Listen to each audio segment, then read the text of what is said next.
When you're writing for an academic audience, you're typically expected to do some level of research. The research you do is then supposed to inform the writing you're doing for that academic audience. When you research, you usually find some outside sources you can incorporate into your essays, papers, or other assignments. However, if you haven't been specifically taught how to integrate those sources smoothly into your own writing, it can be a frustrating and confusing experience. So this video is hopefully going to make you a little more confident using sources in college level writing. One common response to the suggestion or requirement that writers use sources to support their points is, do I have to? Well, it depends. It depends on your goal with your writing as well as your topic. For instance, if you're writing a personal narrative or writing an argument that is largely based on your own personal experience and observations, then there's a good chance it's not necessary for you to use sources in order to successfully get your points or ideas across. In those occasions, you're the only source you need. However, most kinds of writing, particularly at the college level, will be significantly enhanced if outside sources are brought in to validate and add credibility to the points you're making. If your audience knows you personally and knows that they like and trust you, then perhaps sources wouldn't add much in helping you reach your goal of convincing them of something. But often we write for audiences that we don't know or don't know well. We write for people we don't have close relationships with and therefore have no basis for trust with. In those cases, it's really helpful to have outside sources to bring in to help you provide evidence for your viewpoint. It's even better if those sources are written by people who have expertise or credibility within the topic or field that you're discussing in your own writing. By using other credible sources, you're magically transferring some of that credibility to yourself and your own argument, making it more persuasive and believable. I used the word credible a few times in that last slide, so hopefully I've emphasized that credibility is an important concept in college level writing. And that comes into play when you're thinking about what sorts of sources you want to use to provide evidence for your points. Not all sources are created equally. In fact, this idea is more important now than ever before, really, because a lot of research happens on the internet, and there's a lot of misinformation out there. But here are some quick guidelines for choosing sources which are appropriate for college level work. First, you want to choose sources which are written by people with expertise or credibility in the relevant topic or field. Usually this means that person has a degree which is relevant to the topic they're discussing, or the person has a lot of experience with that topic. I have degrees in English and literary studies, so if I were to publish a book on marine biology, how trustworthy or credible do you think that book would be? Yeah, not very. If you are writing a paper on marine biology, you should definitely cite sources from marine biologists, not one from me. Marine biologists have way more expertise and experience in their field and know a lot more than I do. I have no credibility in marine biology because I know nothing about it at all. So first tip, choose sources written by people with expertise or credibility on the topic you're researching. Next, choose sources which are peer-reviewed. This means it's only been published after undergoing a rigorous review period from other people in the same field as the author. So often what happens is that other experts read a text and then critique it and provide feedback for the author, and the author then revises that text in order for it to be published. Peer-reviewed sources are generally very trustworthy and credible. Where can you find these sources? If you search our library databases here at Henry Ford College, you'll be able to restrict your search to peer-reviewed texts, which will then filter out a lot of the less credible sources. You also want to consider sources which are written by people who are writing for generally trustworthy publications or organizations. For example, a lot of times we think of major newspapers as being trustworthy publications, or there are different organizations like the Pew Research Center, which has a good reputation for the sorts of polling and demographic work they do. One thing to watch out for, particularly with a news source, is bias. If the tone of an article seems slanted a bit too heavily in favor of one viewpoint or another, take that into account as you choose whether or not to use a source. And finally, sources which themselves use an ample amount of evidence and sources to prove a point are definitely good ones to consider. If a source is making some big claims but isn't backing it up with any tangible evidence or sources, consider the credibility of that source reduced. You're looking for sources with good credibility in order to make you seem more credible. So make sure you're not using sources which make a lot of baseless claims, even if they sound good and agree with your points. So here's an example of a source and its topic, along with information on the author. Having this information on the author helps us determine whether this seems like a legitimate, credible source to use. We see a book cover for When Women Ruled the World, which is a book on women rulers in ancient Egypt.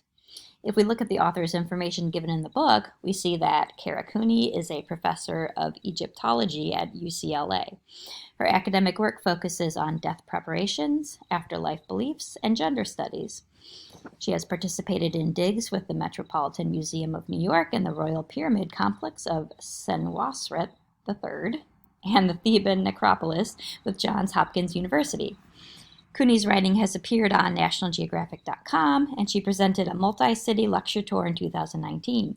She was a lead expert in the popular Discovery Channel special, The Secrets of Egypt's Lost Queen, and is a recurring team member of the History Channel's Digging for the Truth. Her book, The Woman Who Would Be King, was published in 2014. So, what do we think about her experience in relation to the topic? It seems pretty good. She's an academic Egyptologist, which gives her authority to speak on Egyptian society. She focuses on gender studies, which also provides her some credibility to speak on the topic of women in ancient history.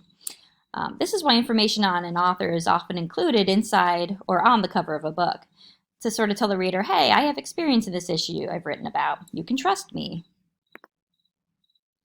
So let's use this source for a moment to envision a possible writing scenario where it could be used, and look more in depth at how you could integrate it into your own writing. Say you're in a history class and you get a writing assignment from the professor which uses the following prompt. The assumption about women in ancient times is that they were socially powerless and lacked agency. Write an essay explaining why this position is either correct or incorrect. And say you do some reading on the topic and you want to use When Women Ruled the World as a source to help make the point that there were some exceptions to the rule that women were generally seen as powerless and lacking agency in ancient societies. How could we effectively integrate information from this source into a paragraph from your assignment that makes this specific point? Okay, so here's what the history student came up with.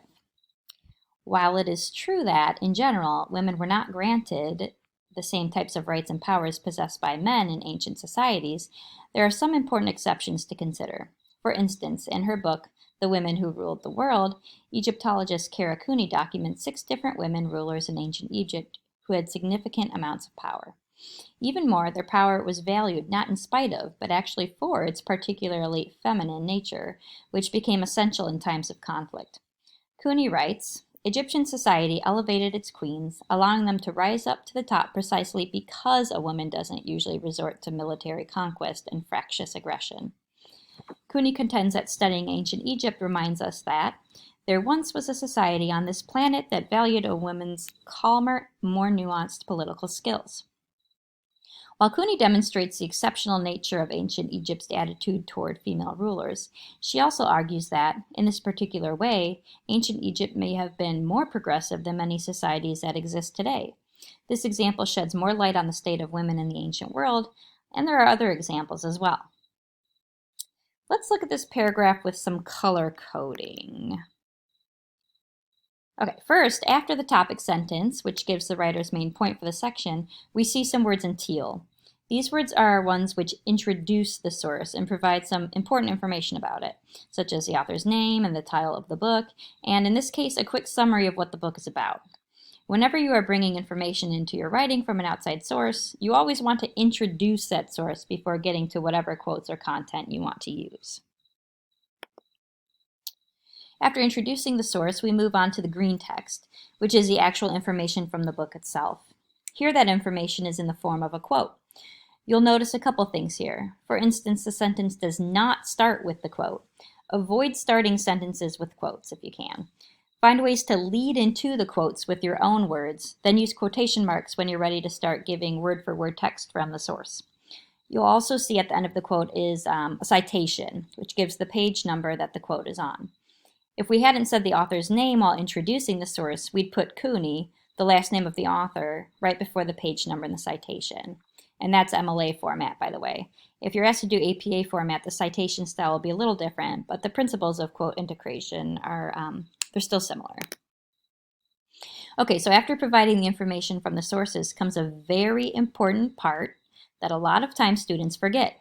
Always explain the quote. I see students drop quotes and walk away all the time, as if I can read their minds and determine why exactly they included the quote. Don't make your reader do guesswork. Lay it out for them.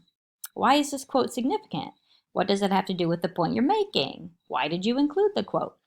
Always follow up information from an outside source with your commentary or explanation. It's so important. Those questions are answered through your explanation of the quote. You can see that happening in the pink text of this paragraph, where the writer explains what Cooney is saying and how it links up with the topic sentence of the paragraph. As you can see, your explanation of the quote might take up a few sentences, and that's okay. It's providing more context and connection and will help the reader better understand the point. Don't throw in a source and walk away from it. Always explain it. So just to sum up, there are 3 main parts when integrating an outside source into your own writing. Introduce the source by providing the author, the title, any necessary publication information, etc. This shows that you've done some research and have found credible sources, but also helps you avoid plagiarism, so it's important. Provide information from the source. This is in the form of quotes, summaries, paraphrase, and is basically any content from the source which helps you prove your point. And, very importantly, explain the information from the source. Use your own words to comment on what the information means and how it helps you prove your point. Don't neglect this because this is what will make your own analysis stronger and clearer. It will show that you understand what the source is saying and are able to work it effectively into your own argument. So just to drive those points home, let's look at one more quick example. This time our scenario is a nursing class and the prompt looks like this. Describe and explain the best procedures for stopping the spread of the novel coronavirus in a hospital setting. And you want to make a point about mask wearing and how it's one of the most effective ways to stop COVID from spreading. So here's a paragraph that makes that point while using a source. There are several ways to prevent the spread of the novel coronavirus in hospital settings. Sanitizing equipment, maintaining social distancing, and limiting visitors are all essential procedures and policies. However, mask wearing is the most important way of limiting spread in a hospital, particularly since physical distancing is often not possible between patients and healthcare workers. Kirsten Kaler and Anna Rule, both faculty members from the Department of Environmental Health and Engineering at Johns Hopkins University, wrote an article titled Understanding Changing Guidance on Mask Use. In the article, they state that Brigham and Women's Hospital in Boston reported that new COVID-19 infections among hospital staff dropped by half after instituting a universal masking policy. The authors point out that mask wearing can have a significant effect in reducing virus transmission. If healthcare workers are protecting themselves from COVID-19 by wearing masks, this then will keep their patients safe and will help limit exposure to the virus, thus preventing unmanageable spread and infections in the hospital setting. So in teal here, we see the source being introduced. We see the author's names, what field they work in, what school they teach at, and what the article is called. And in green here, we see the actual information from the source, which in this case, again, is a quote. You'll notice the sentence does not start with the quote, but with the writer's own words, which lead into the quote. And at the end, there is no citation because the author's names were just given and there was no page number on the article. Again, this is Emily's style. APA would look different in terms of citation. And in pink here, we see the writer's explanation of the quote. Why is it important and how does it connect to the paragraph's main point? That's explained after the quote at the end of the paragraph. So hopefully you have a clearer sense of how to take a quote and integrate it into your own writing, and you feel confident doing so. If you've got any questions about using sources, ask your instructor, but also feel free to make an appointment with Henry Ford's Writing Center. The link to do that is on your HFC Online page. Good luck!